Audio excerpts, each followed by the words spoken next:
Hi all, welcome to happy hours. ഇന്നൊരു Eid special chicken ബിരിയാണിയുടെ റെസിപ്പിയാണ് നിങ്ങളുമായിട്ടിന്ന് ഷെയർ ചെയ്യുന്നത്. അപ്പോൾ എങ്ങനെയാണെന്ന് നോക്കാം. ഈദായതുകൊണ്ട് ഇവിടെ കുറച്ച് ഗസ്റ്റ് വരുന്നത് കൊണ്ടും ഞാനിത് 1.5 kg റൈസിലാണ് ഉണ്ടാക്കുന്നത്. അപ്പോൾ ആ ക്വാണ്ടിറ്റിയാണ് എല്ലാം എടുത്തേക്കുന്നത്. അപ്പോൾ അത്രയും റൈസ് കൊള്ളുന്ന ഒരു ബിരിയാണി പോട്ടാണ് ഞാൻ എടുത്തേക്കുന്നത്. ആദ്യം അതിലേക്ക് കോക്കനട്ട് ഓയിൽ ഒഴിക്കുക. അതിനുശേഷം സവാള നീളത്തിനരിഞ്ഞത് ഒരു 6-7 എണ്ണം എടുത്തിട്ടുണ്ടായിരുന്നു. അത് നീളത്തിലരിഞ്ഞത്, പിന്നെ ആവശ്യത്തിനുള്ള പച്ചമുളക്, ഇത് പച്ചമുളക് ഇച്ചിരി കൂടുതൽ ചേർക്കണം. അപ്പോൾ 3, 4, 5 പച്ചമുളക് ചേർക്കുക. ഇഞ്ചിയും വെളുത്തുള്ളിയും ചതച്ചത് ആഡ് ചെയ്ത് കൊടുക്കാം. 3-4 തക്കാളിപ്പഴവും കൂടെ ആഡ് ചെയ്ത് കൊടുക്കാമേ. അതിനുശേഷം കുറച്ച് മല്ലിയില, കുറച്ചൊന്ന് ഈ മസാലയെ കൂടെ പിടിക്കാൻ വേണ്ടിയിട്ടാണ് അതിലേക്ക് ഇട്ട് കൊടുക്കുന്നത്. എന്നിട്ട് നല്ലപോലെ ഇളക്കി നല്ലപോലെ വഴറ്റിയെടുക്കണം. വഴറ്റിയതിന് ശേഷം നമുക്ക് പൊടി ചേർത്ത് കൊടുക്കാം. മല്ലിപ്പൊടി, മഞ്ഞൾപ്പൊടി, പിന്നെ കളറിന് വേണ്ടിയിട്ട് ഒരു കുറച്ച് മാത്രം മുളക് പൊടിയും കൂടെ ചേർത്ത് കൊടുക്കുന്നുണ്ട്. പിന്നെ അതിനുശേഷം ഗരം മസാലയും കൂടെ ചേർത്ത് നല്ലതുപോലെ വഴറ്റിയെടുക്കണം ഇത്. അപ്പോൾ മസാലയൊക്കെ ചൂടായി വഴണ്ടി വന്നതിന് ശേഷം നമുക്ക് ഇതിലേക്ക് കഴുകി വൃത്തിയാക്കി വെച്ചിരിക്കുന്ന ചിക്കൻ ഇട്ട് കൊടുക്കാം. ഞാനിവിടെ 2 കിലോ ചിക്കനാണ് എടുത്തേക്കുന്നത്. അത് എൻ്റെ റൈസിന് ക്വാണ്ടിറ്റി അനുസരിച്ചാണ് ഞാൻ ഈ ചിക്കൻ എടുത്തേക്കുന്നത്. അപ്പം ചിക്കൻ എല്ലാം ഇട്ട് കൊടുത്തതിന് ശേഷം നമ്മൾ വഴറ്റി വെച്ചിരിക്കുന്ന ആ മസാലയിലേക്ക് നമുക്ക് ഇങ്ങോട്ട് ചിക്കനും കൂടെ ഇളക്കി യോജിപ്പിച്ച് കൊടുക്കാം. ആ മസാലയെല്ലാം നല്ലതുപോലെ ചിക്കനിൽ പിടിക്കുന്നിടം വരെ നല്ലതുപോലെ ഇളക്കി യോജിപ്പിച്ച് കൊടുക്കണേ. എന്നാലേ എല്ലാം ഒരേപോലെ അതിലേക്ക് പിടിക്കത്തുള്ളൂ. അങ്ങനെ മസാല എല്ലാം നല്ലതുപോലെ ഇളക്കി ചിക്കനിൽ യോജിപ്പിച്ചതിന് ശേഷം മൂടി വെച്ച് അടച്ച് വേവിച്ചെടുക്കാമേ. 10 മിനിറ്റ് കഴിഞ്ഞ് മൂടി തുറന്ന് നോക്കുമ്പോഴത്തേക്കും അത്യാവശ്യം നല്ലപോലെ വെന്ത് അതിലേക്ക് അതിന്ന് വെള്ളം ചെറുതായിട്ട് ഊറി ഇറങ്ങി തുടങ്ങിക്കാണും. അതിലേക്ക് നമ്മൾ കുറച്ച് തൈര് ആഡ് ചെയ്ത് കൊടുക്കുന്നുണ്ട്. നല്ലൊരു ടേസ്റ്റ് കിട്ടാൻ വേണ്ടിയിട്ടാണ് തൈര് ആഡ് ചെയ്ത് കൊടുക്കുന്നത്. അത് മാത്രമല്ല ചിക്കൻ കുറച്ചുകൂടെ ഒന്ന് സോഫ്റ്റ് ആവുകയും ചെയ്യും. എന്നിട്ട് ഒന്നുകൂടെ മൂടി വെച്ചടച്ച് വേവിച്ചെടുക്കാം. ഇനി ചോറ് വെക്കാനുള്ളത് എങ്ങനെയാണെന്ന് നോക്കാം.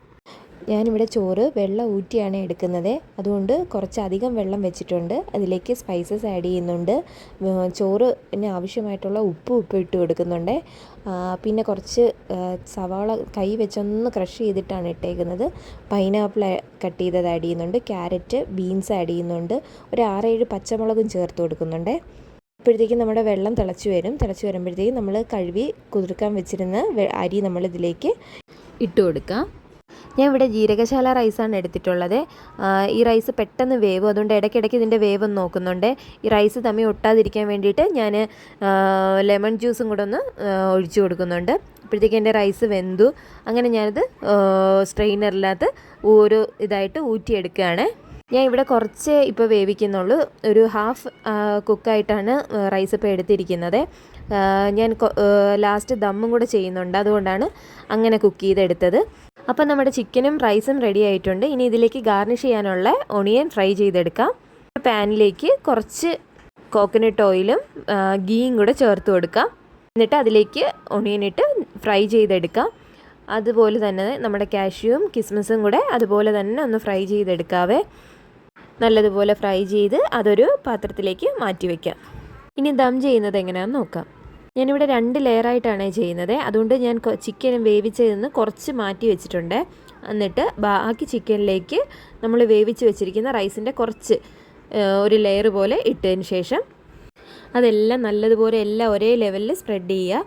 എന്നിട്ട് ഞാനിതിലേക്ക് ഗരം മസാല ചേർക്കുന്നുണ്ട്, ടൊമാറ്റോ ചേർക്കുന്നുണ്ട്. അത് ഞാൻ നേർത്ത് ചെറിയ രീതിയിലാണ് അരിഞ്ഞിരിക്കുന്നത്.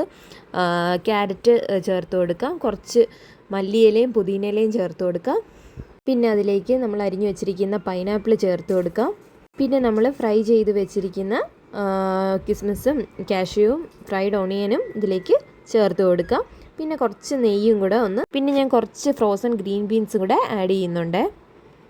എന്നിട്ട് എല്ലാം ഒരേപോലെ നല്ലതുപോലെ സ്പ്രെഡ് ചെയ്ത് കൊടുക്കണം. എന്നിട്ട് നമുക്ക് കുറച്ചുകൂടെ ഗീ ആവശ്യമുണ്ടെങ്കിൽ ഇട്ട് കൊടുക്കാം. അതിനുശേഷം കുറച്ച് ചോറ് അതിൻ്റെ മുകളിലേക്ക് ഇങ്ങനെ ഇട്ട് കൊടുക്കുന്നുണ്ട്. എന്നിട്ട് അതേപോലെ തന്നെ കുറച്ചുകൂടെ കറിയും ചിക്കൻ നമ്മൾ വേവിച്ച് വെച്ചേക്കുന്നത് കുറച്ചുകൂടെ മുകളിൽ വെച്ച് കൊടുക്കുന്നുണ്ട്.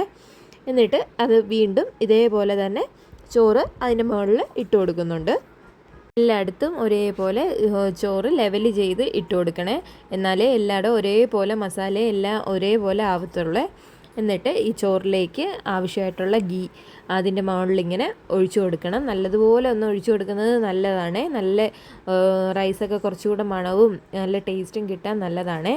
പിന്നെ ഇതിലേക്ക് വീണ്ടും വറുത്ത് വെച്ചിരിക്കുന്ന കാഷ്യൂവും കിസ്മിസും ഫ്രൈഡ് ഓണിയനും ഇട്ട് കൊടുക്കാം. പിന്നെ ഇതിലേക്ക് കുറച്ച് ബീൻസും ക്യാരറ്റും ടൊമാറ്റോയും നമ്മൾ ആഡ് ചെയ്ത് കൊടുക്കുന്നുണ്ട്. പിന്നെ ഇതിൻ്റെ മുകളിലേക്ക് കുറച്ച് ഗരം മസാല പൊടിച്ചത് ഇട്ട് കൊടുക്കുന്നുണ്ട്.